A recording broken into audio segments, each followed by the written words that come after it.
Morning mga ka-vloggers. Nandito na ako sa baba. It's prayer time. As in, super lamig. Grabe. Duper duper ang lamig. As in, nakakakilig ang lamig. So, punta ako sa parking area mga ka-vloggers. Good morning, good morning. It's cold outside really. Yeah. Actually, hindi pa ako nakakapaglinis ng car ko. Good morning once again. Andito na ako mga ka-vlogger sa aking car. So, habang pinapainit ko yung makina ng car, so kailangan na ang lamig-lamig talaga, promise. Kailangan paganahin yung heater ng car kasi as in, super lamig outside. So, while we are waiting guys, kailangan kasi painitin mo na yung makina ng car bago natin pa-underin siya nang hindi siya nasisira guys. Yeah. Another tip. Yes. Good morning. See ya.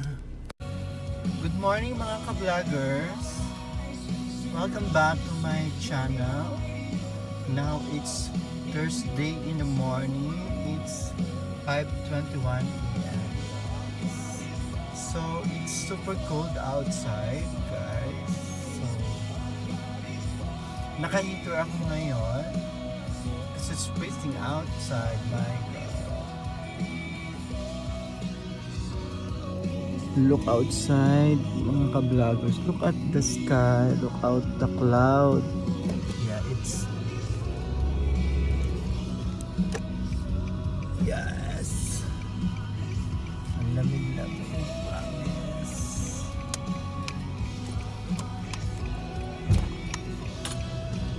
Oh my God.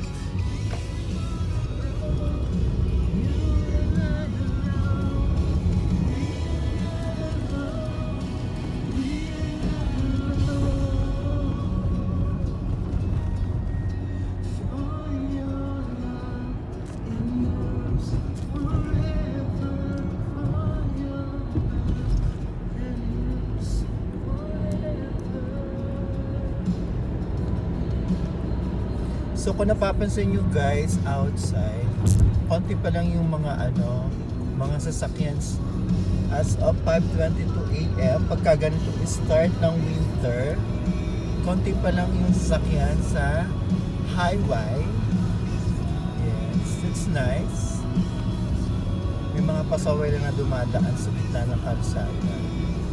Actually, pinagbabawal na sa kanilang pagdaan dito sa bakod. Lumilibang kasi sila ng bakod guys. Kasi nga, bawal eh. Tigas kasi ng ulo nila. Alam mo. Tapos pagka na-aksidente, ikaw pa ang sisisihin ng mga promise.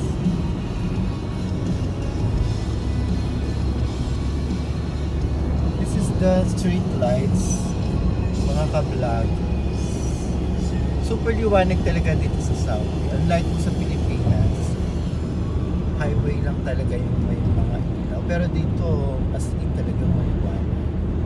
Pero medyo mahal din dito ang kuryente mga ka-vloggers. Ang kuryente kuryente dito mahal na din. Yung bahay mura, pero yung kuryente ang nagmahal. Saka yung gas nagmahal na din, guys. So timing na time kasi nga, winter ngayon, so makakapag-save din tayo ng gasoline. Tama. Umuubo-ubo ako, oh my God. Yes.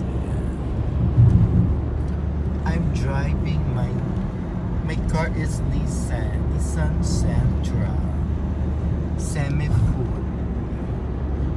My Nissan Sentra is 26 model. No, 2017 model. Nakuha ko siya when actually magti 2.5 years na yung car na to sa akin, guys. Yeah. So, konting kembot na lang, matatapos na yung car. So, depende pa rin kung ano magiging situation ng Southeast Asian dito sa Kingdom of Saudi Arabia. Kasi nga po, guys, meron kasi silang mission and vision for the year 2030 na zero expat na dito sa Kingdom. We don't know kung ano talaga magiging plano na kanilang hari.